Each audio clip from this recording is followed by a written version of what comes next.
Chers concitoyens, si vous ne devez lire qu'un seul tweet, qu'un seul thread de JL Citoyen, sur les 130 000 tweets, je pense, depuis décembre 2017, où je suis arrivé avec ce programme, avec cette proposition, si vous ne devez en lire qu'un seul, ce sera ce thread, qui va être très long, qui va comporter environ une trentaine de tweets, qui partiront de la base, du démarrage de la démarche, des constats, des postulats, des axes du programme, des choses qui se sont vérifiées depuis, une par une. Ensuite, nous ferons une démonstration sur chaque postulat, justement, en un tweet, c'est assez facile en fait. Nous appuierons sur des analyses postérieures de gens qui sont, eux, crédibles. Nous ferons aussi quelques remarques sur le comportement souvent illogique des patriotes, illogique, je dirais, et apathique, voire même contradictoire. Nous aborderons ensuite chaque volet du programme sera abordé en 2-3 phrases, avec un rappel du volet du programme, un lien vers le site. Ensuite, nous rappellerons, bien sûr, la cabale à double lame que JL a subi depuis le début, puisqu'on se retrouve avec un compte à 100 followers, après en avoir eu 4000, 2000, 3, enfin bref, dans tous les sens. On repart à zéro à chaque fois, puisque bien sûr on est victime d'une double attaque, de la censure Twitter, pro-islam, pro-Macron, et certaines meutes qui se sont apparemment calmées là, du Front National. Bon. Donc après ce résumé, je taguerai une centaine d'entre vous, qui ont été ceux avec qui j'ai eu quelques échanges, on va dire, qui paraissaient constructifs, mais qui n'ont pas été suivis de choses concrètes. Et donc à la fin de ce long thread, ceux qui l'auront lu ne pourront plus, s'ils n'ont pas réagi, ou en critiquant, ou en faisant une analyse, ou en réagissant, enfin justement, en expliquant en quoi non, ça passe pas, etc. Ceux qui n'ont pas réagi, sans ouvrir les yeux sur quelques réalités, je pense qu'ils ne pourront plus venir sur Twitter pour jouer aux patriotes, pour jouer à ceux qui ont compris qu'il fallait dégager Macron, et pour jouer à ceux qui veulent trouver des solutions. Ils ont juste à se laisser glisser vers Macron bis avec le casting actuel. Voilà, c'est assez clair. Ou alors, bien sûr, ils ont une porte de sortie, comme je le dis souvent, c'est de venir avec des critiques constructives pour casser les postulats, pour casser le programme, pour tout casser. Et là, ils auront la conscience tranquille et ils pourront militer pour le Front National, pour l'UPR, pour DLF, enfin pour tous les partis politiciens actuels qui prétendent pouvoir battre Macron. Voilà. Mais au moins, ils auront la conscience tranquille. Et moi, enfin, en tant que Walter Boujna, en tant que président de cette micro-association, je pourrais dire, j'ai été jusqu'au bout du bout. J'ai répondu à toutes les critiques. J'ai démonté toutes les cabales, les saloperies, les diffamations. J'ai tout fait. Bon, il n'y a pas eu d'action. Je pourrais enfin reprendre ma vie normale et me dire, ce peuple est déjà mort, entre guillemets, au niveau de la réactivité. Voilà. Et j'aurais aucun scrupule. Et je me dirais, j'ai passé 2 ans et demi, j'ai consacré ma vie à ça, j'ai tout laissé tomber à côté, mais il fallait quand même tenter. Mais voilà, moi ce qui m'importe c'est ma conscience, comprenez, moi je suis dans une mission. C'est soit je réussis mes missions, soit je peux démontrer que j'ai tout fait pour la réussir. Voilà. Si maintenant je l'ai échoué, évidemment c'était une mission quasi impossible, donc j'ai pas de... je ne m'en voudrais pas à moi-même, j'ai tout fait. Voilà, merci et bonne lecture. Ou bon zapping, ou bon zappage, ou bonne ignorance, en fonction de vos caractères, de votre courage, de votre envie de réagir, et de votre, bien sûr, curiosité. Merci, bonne journée. Tout a commencé en janvier 2017, sous forme de paris, de défis entre amis. Nous parlions de la campagne qui était en train de se dérouler, et fidèle à mon habitude, j'ai dit à mes amis, j'en ai marre d'entendre des aberrations à la télé, j'en ai marre de ces politiciens qui ruinent notre pays, qui cassent notre nation, et je suis certain, moi, que si je devais reprendre cette boîte, entre guillemets, qu'est la France, endettée à 100%, avec un peuple, en l'occurrence je faisais une image, avec des salariés qui se tirent dans les pattes, qui sont jaloux entre eux, qui s'insultent, c'est la guerre dans tous les services. Eh bien, je suis certain qu'il y a de quoi, il y a des méthodes pour remonter cette boîte. Pour remonter cette boîte, ouais. Pour la rendre déjà à l'équilibre au niveau du budget et pour apaiser les tensions internes.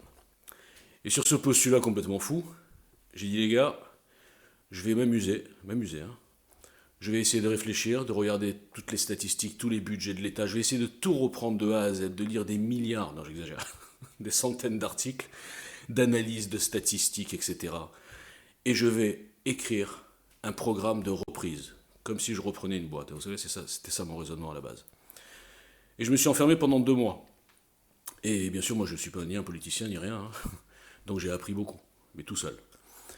Et en 2 mois, j'ai commencé à essayer de voir les choses sans idéologie, sans appartenir à un parti, puisque j'ai jamais été encarté. J'ai toujours voté, toute ma vie, j'ai voté RPR, UMP, enfin bref, la droite dite républicaine, qui m'a trahi, qui nous a trahis, à plein de niveaux. Bon, et donc j'ai écrit tout ça, et à la fin, j'en ai même fait un manuscrit, que j'ai bien sûr déclaré à plusieurs endroits, pour avoir au moins une trace. Ensuite, l'élection est arrivée. Bon, 2-3 mois avant, on avait compris que Macron allait gagner.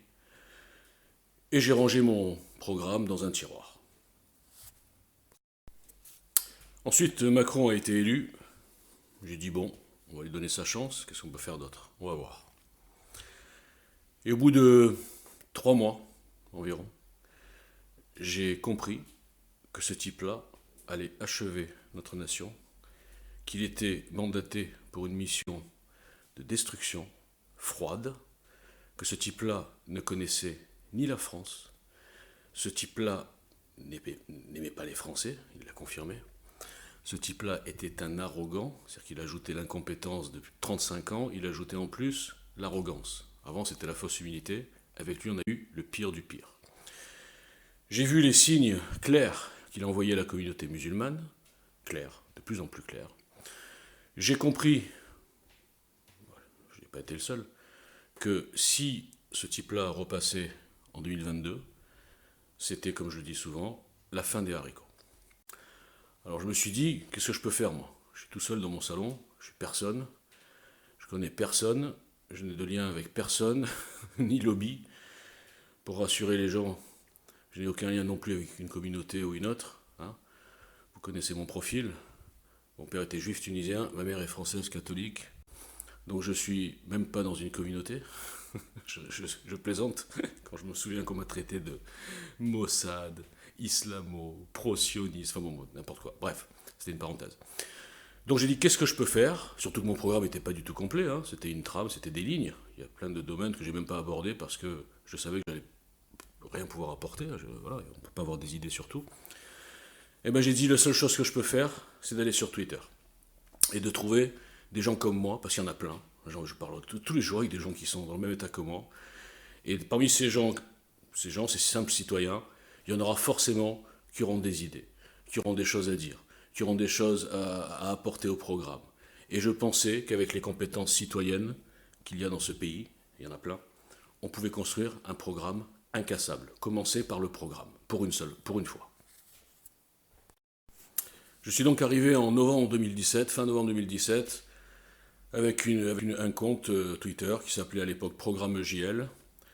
Et j'ai invité tout de suite les gens à aller lire le programme, me donner des idées, venir participer, venir écrire avec moi, monter une équipe, essayer de diffuser l'idée que oui, des citoyens peuvent se mobiliser, et pas dans l'esprit syndicaliste, lutte des classes, revendication à 2 balles, non, non, dans un vrai projet construit, avec un programme, on va dire complet, bon, un vrai changement de société, on va dire, et sans partir de la notoriété d'un homme politique, hein, qui est soi-disant, les politiciens sont considérés comme les professionnels, hein, voilà. Moi je me disais, les professionnels, ça fait 35 ans qu'on leur a confié le plus beau pays du monde, et ils en ont fait une poubelle, voilà, si on doit résumer.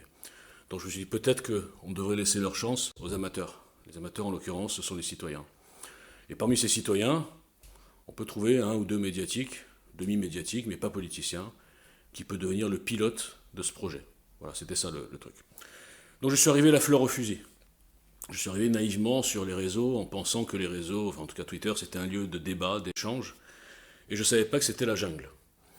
Donc en arrivant directement avec hashtag stop politicien, construire autre chose, le quoi avant le qui, etc., j'étais contre tout le monde, contre tout ce qui existait, en partant des postulats que j'avais déjà écrits quelques mois auparavant, sur le rejet des politiciens, sur le fait que pour une fois, il nous fallait un profil complètement différent, sur le fait que l'union des droites ne se ferait jamais pour des problèmes d'ego, l'union des droites des partis, sur le fait que le seul espoir apparemment c'était le Front National et qu'en fait c'était un faux espoir, c'est pas de leur faute, mais ils sont diabolisés et avec le nom Le Pen, de toute façon ça pourra jamais passer. Enfin bref, avec 6 postulats tout simples, et je me disais, là, il va y avoir plein de gens qui vont comprendre ça et qui vont se dire, comme moi, oui, c'est possible. Et je dirais, yes we can, mais j'aime pas du tout Obama, mais bon, yes we can, moi ça me plaisait bien comme slogan. Au tout début, ça s'est très bien passé. Je suis arrivé très rapidement à 1000 followers, des gens qui étaient un peu curieux. En mars 2018, je me suis dit, bon, maintenant il faut que je monte une équipe pour pouvoir aider à la diffusion, hein, pour pouvoir retweeter, pour pouvoir débattre, pour pouvoir améliorer le programme, pour pouvoir le confronter avec des gens, alors pas en live, hein, parce que c'était que sur du WhatsApp, mais au moins essayer de former un premier embryon d'équipe qui aidera au développement et qui peu à peu nous amènera vers la création d'une association et in fine d'un mouvement et in fine enfin, d'autres personnes se seraient agrégées à l'initiative et dans ces autres personnes, il y aurait eu le fameux qui, le pilote. Donc j'ai créé cette équipe en mars 2018 et dès le début j'ai compris que la gestion des hommes, des équipes, par téléphone, par WhatsApp, était finalement la mission la plus compliquée, encore plus compliquée que d'écrire un programme qui tient la route, novateur, original et qui change la société. Voilà. C'est ça que j'ai sous-estimé et vu mon caractère, évidemment, autant en live, sachez-le, je passe très bien. Je ne suis pas du tout ce que je donne, enfin l'impression que je donne ici. Autant par téléphone, quand on ne voit pas les gens, on les vexe, on les bouge un peu trop, on ne s'en rend pas compte, on les monte sans s'en rendre compte contre soi, et à la fin, on a des guerres internes, et à la fin, on crée soi-même des ennemis, complètement disproportionnés, mais enfin des ennemis, qui veulent une chose, c'est vous détruire, même si politiquement ils sont à 100% d'accord avec vous, ils sont vexés, ils s'allient entre eux, ils font des équipes, et ils cherchent juste à dire, on est parti de ce truc-là, et on veut pas que ça marche, donc on va essayer de le détruire. C'est ce que j'ai vécu, c'était donc le début des cabales, et ces gens ont été rejoints par des motivations autres. Il y avait aussi des motivations politiques, autres que personnelles.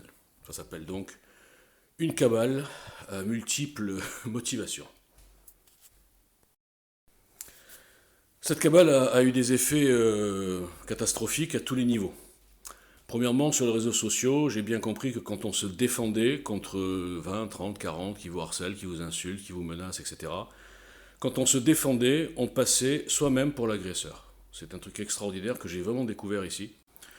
Dans l'inconscient collectif, enfin, façon de parler, les gens qui me croisaient avaient déjà la réputation qui précédait. Celui-là, c'est un fou, c'est un psychopathe, c'est un agressif, etc. Bon. Or, je ne faisais que me défendre. Bon. Voilà, donc ça a été les conséquences externes qui ont fait que j'ai été ostracisé. Il y avait des consignes de blocage qui ont été diffusées partout. On m'a fait passer pour un pro-Macron. Enfin bref, je ne vais pas revenir là-dessus. Mais le pire, c'est même pas ça.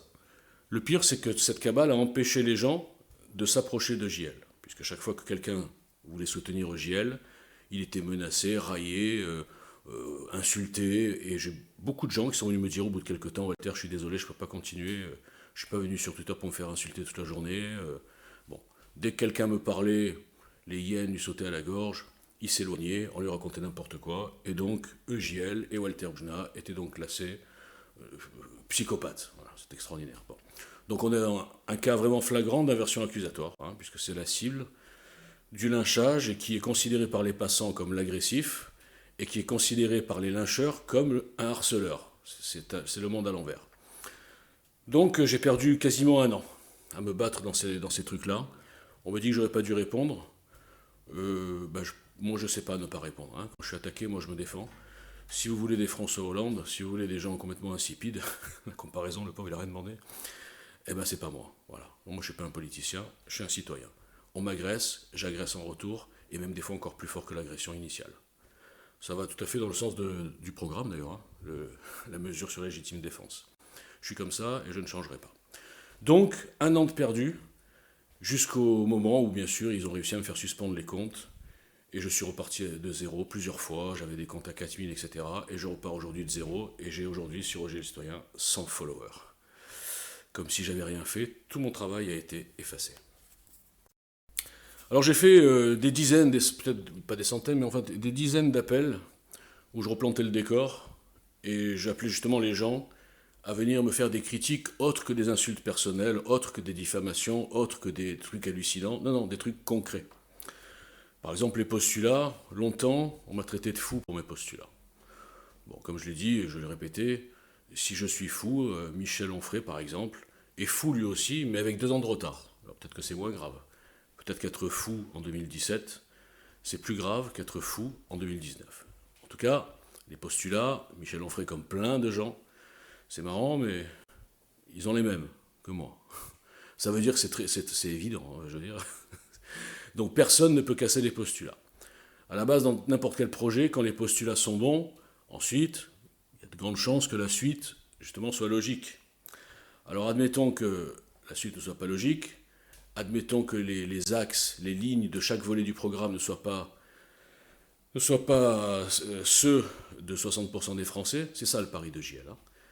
Le pari de JL, c'est de dire que les axes et les lignes du programme actuellement écrites, et celles qui sont à l'écriture, sont dans 60% des têtes de citoyens français, mais qui ne retrouvent pas toutes ces lignes dans un programme unique. Puisque je rappelle que le programme JL est un mélange d'idées, façon de parler, de droite et de gauche, et bien sûr agrémenté de plus d'un tiers d'idées complètement nouvelles qui permettent l'assemblage de ces choses en général, et dans l'idéologie collective, contradictoires.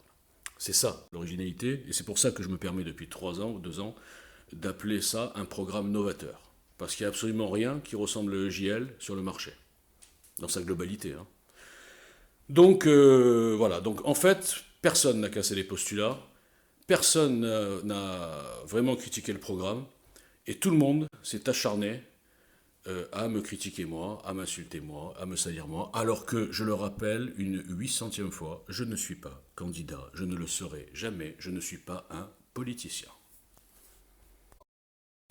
Donc tout ça a fait perdre 1 an et demi au projet, et a découragé ceux qui voulaient s'y intéresser, et a découragé les patriotes, mais je dirais, je suis désolé, j'emploie le mot feignants, qui veulent patrioter, hein, si j'ose dire, mais qui veulent que ça tombe du ciel. Hein. Ils veulent que ça tombe du ciel sans effort de participation, sans effort de diffusion, sans effort d'adhésion à un projet, sans effort d'écriture, hein, d'analyse, sans aucun effort. Ils pensent que ça va tomber du ciel. Et souvent, ces gens qui pensent que ça va tomber du ciel, ben, ils attendent soit un messie, hein, un mec qu'on ne connaît pas qui arrive comme ça, ah super, on te fait confiance, on te suit, on ne sait pas sur quoi, mais on te suit.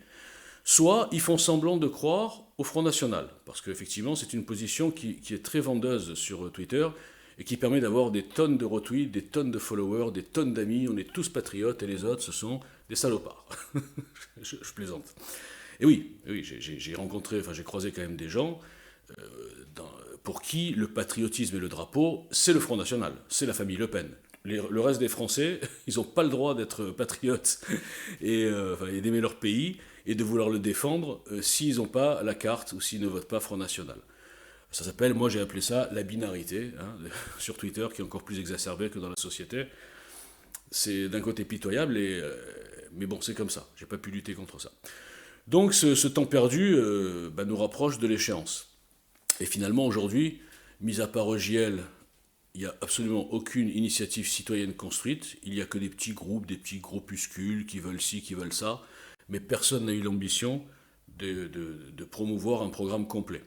Les petits groupuscules, les dirigeants de ces groupuscules, ils espèrent une seule chose, c'est à un moment donné, rallier un gros parti et avoir un petit poste, un petit machin, pour avoir une petite récompense, pour avoir soutenu le Front National ou je ne sais pas qui.